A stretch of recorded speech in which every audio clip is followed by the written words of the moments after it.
नमस्कार। सर्वमंगलम टीवी पर आपका स्वागत है। सभी दर्शकों के लिए आज एक विषय है गुप्त नवरात्रे। गुप्त नवरात्रे क्यों मनाई जाती है, क्या महत्व है, कौन सी ऐसी देवियां हैं जिनके अलग अलग प्रकार है, जिनकी सिद्धियां करने से वो सिद्धि प्राप्त होती है। हमारे साथ में मौजूद है आज ज्योतिषविद और विप्र जगत के संपादक श्री विजय अड़िचवाल जी। आइए जानते हैं उनसे कि क्या है गुप्त नवरात्रि का महत्व। विजय अड़िचवाल जी, आपका बहुत बहुत स्वागत है सर्वमंगलम टीवी पर। नमस्कार। गुप्त नवरात्रे हैं। गुप्त नवरात्रे के क्या महत्व है और क्या ऐसी चीज है गुप्त नवरात्रे पे जिसे पूजा की जाती है? गुप्त नवरात्रि वर्ष में 2 बार आती है। वैसे वर्ष में 4 नवरात्रि आती है। पहली गुप्त नवरात्रि आषाढ़ में आती है, दूसरी माघ में आती है और चैत्र शुक्ल में नवरात्रि आती है जिसको सभी लोग मानते हैं। और आश्विन मास में भी नवरात्र है जिसमें सभी लोग मानते हैं। तो गुप्त नवरात्रि 2 होती है और वर्ष में 4 नवरात्रि मनाई जाती है। गुप्त नवरात्रि उसमें 2 होती है, ठीक एक है। आषाढ़ शुक्ल पक्ष के पक्ष में होती है और दूसरी माघ शुक्ल पक्ष में होती है। कौन सी सबसे ज्यादा महत्वपूर्ण होती है? दोनों गुप्त नवरात्र में गुप्त विद्याओं और तांत्रिक वगैरह इनकी साधना की जाती है और इसमें 10 महाविद्याओं की पूजा की जाती है। 10 महाविद्याओं की 10 देवियां हैं और उन्हीं की पूजा अलग अलग जो व्यक्ति जो साधक जिसकी पूजा करना चाहे उसकी वो साधना कर सकता है। और गुप्त नवरात्रि में अगर सात्विक व्यक्ति जो तांत्रिक नहीं जानता हो और जो सात्विक व्यक्ति है वह भी अपने इष्ट देव का जप कर सकता है, वह भी सिद्ध हो जाता है। या जैसे राम रक्षा स्तोत्र का पाठ है, श्री सूक्त का पाठ है, ये जो भी अपने इष्ट का जो करना स्तोत्र का पाठ कर सकता है या जो मनोकामना लेकर के जिस चीज़ की सिद्धि प्राप्त करना चाहता है वह गुप्त नवरात्रि के दौरान ये कर सकता है। उन्हें बहुत जल्दी सिद्धि प्राप्त होती है। ठीक। अड़िचवाल जी, 10 महाविद्याओं की बात की, 10 देवियों की बात की। कौन कौन सी ऐसी 10 देवियां हैं जिनकी पूजा करने से लाभ होता है और उनकी सिद्धियां प्राप्त होती है? इन 10 देवियों में 5 देवी जो हैं वो उग्र स्वभाव की होती हैं, 5 देवी सौम्य स्वभाव की हैं। इनमें काली, तारा, धूमावती, भैरवी, छिन्नमस्ता उग्र स्वभाव की देवी मानी गई हैं और षोडशी, कमला, भुवनेश्वरी, त्रिपुरा सुंदरी और मातंगी ये सौम्य स्वभाव की देवियां मानी गई हैं। इन देवियों में तांत्रिक क्रिया की जो अगर साधना जो व्यक्ति करेगा तो काली, तारा, धूमावती, भैरवी, छिन्नमस्ता की ही साधना करेंगे। इसी तरह अगर जो सौम्य देवी की कोई साधना करता है जैसे षोडशी या कमला, तो कमला की जो अगर साधना करता है तो उसमें लक्ष्मी का आगमन होता है, लक्ष्मी जी प्रसन्न होती है क्योंकि कमला लक्ष्मी जी का ही एक नाम है। इसी तरह षोडशी की अगर पूजा करेंगे या आराधना करेंगे गुप्त नवरात्रि के दौरान तो कुरूपवान भी रूपवान हो जाता है।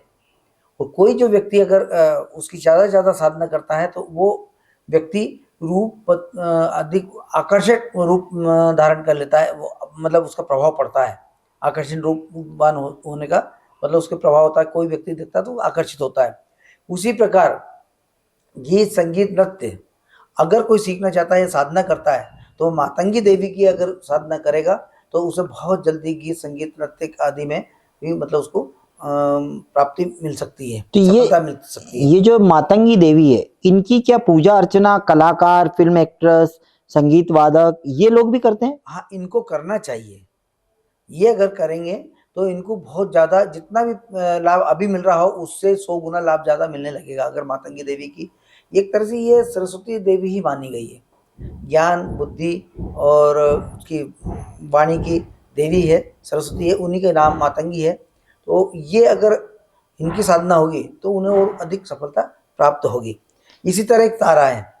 तारा जो है तंत्र विद्या की बड़ी मतलब विशेषता लिए हुए हैं। उनकी साधना अगर कोई व्यक्ति करता है तो तंत्र विद्या में उसे अपार सफलता मिलेगी।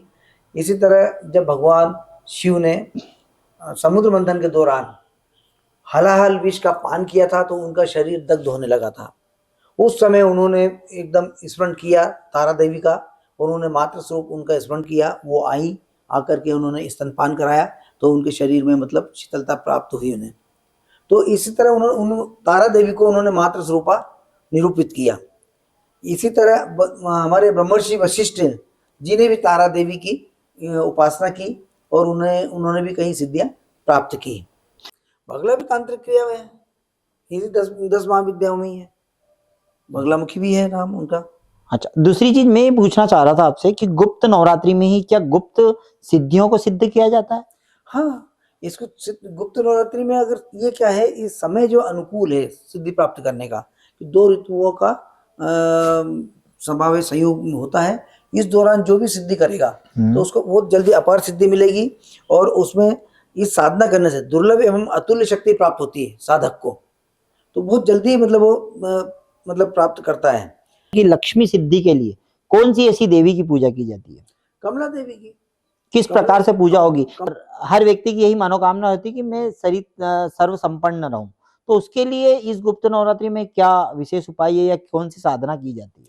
गुप्त नवरात्रि में श्री सूक्त या लक्ष्मी सूक्त का पाठ सतत 7 बार करें, वो प्रतिदिन करें, और बड़े ध्यान पूजा पाठ आराधना करने के बाद विधि विधान से अगर जो पाठ करते हैं तो उनको बराबर सिद्धि प्राप्त होगी और लक्ष्मी जी प्रसन्न होंगी। अब बात की जाए तंत्र की देवी की, हम वापिस से तारा देवी पर आते हैं। तारा देवी का क्या है? पूरा भारत में भी देखा गया है कि कामाख्या देवी है, तारा देवी है, कलकत्ता वाली है, बगलामुखी है। इन तंत्रों की देवियों की किस प्रकार से पूजा होती है और क्या सिद्धि अगर किसी को चाहिए हो तो उसे किस प्रकार से इनको जगाना होगा? देखिए, भारत में तंत्र तांत्रिक स्थान जो है वो सबसे बड़ा प्रमुख केंद्र है उज्जैन, और दूसरा कामाख्या देवी का स्थान माना गया है।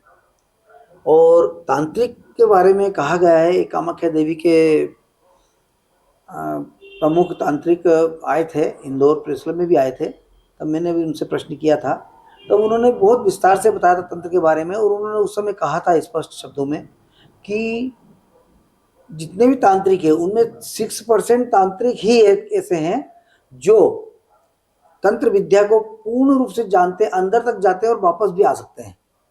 तंत्र विद्या का सांगो पांग उनको मतलब प्रक्रिया पूरी पता है, क्योंकि तांत्रिक क्रिया करने से ये कि कृत्या उत्पन्न होती है, और वो कृत्या को पूर्ण अगर प्रक्रिया है तो वो आपका मनोसिद्धि जिस सिद्धि के लिए होगी वो सिद्धि होगी, और अगर अपूर्ण प्रक्रिया है तो उसके उल्टे परिणाम भी तो उसके होंगे। उल्टे परिणाम वो होंगे, करने वाला, करवाने वाला या जिसके ऊपर किया गया हो, उन 3 में से एक का क्षति होती है।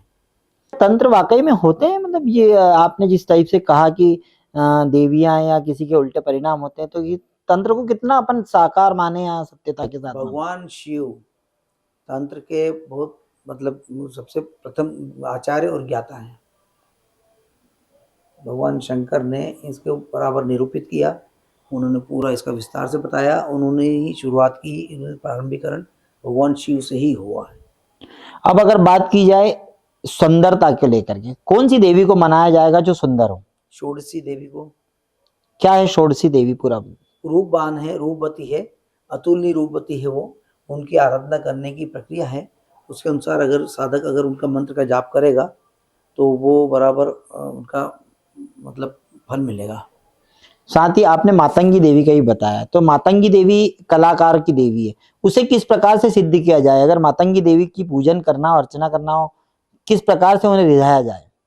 इन सभी 10 महाविद्याओं की देवियों की आराधना पूजा करने का विस्तृत विवरण श्रीमद् देवी भागवत, ब्रह्म विवर्त पुराण, इनमें विस्तार से उल्लेख है।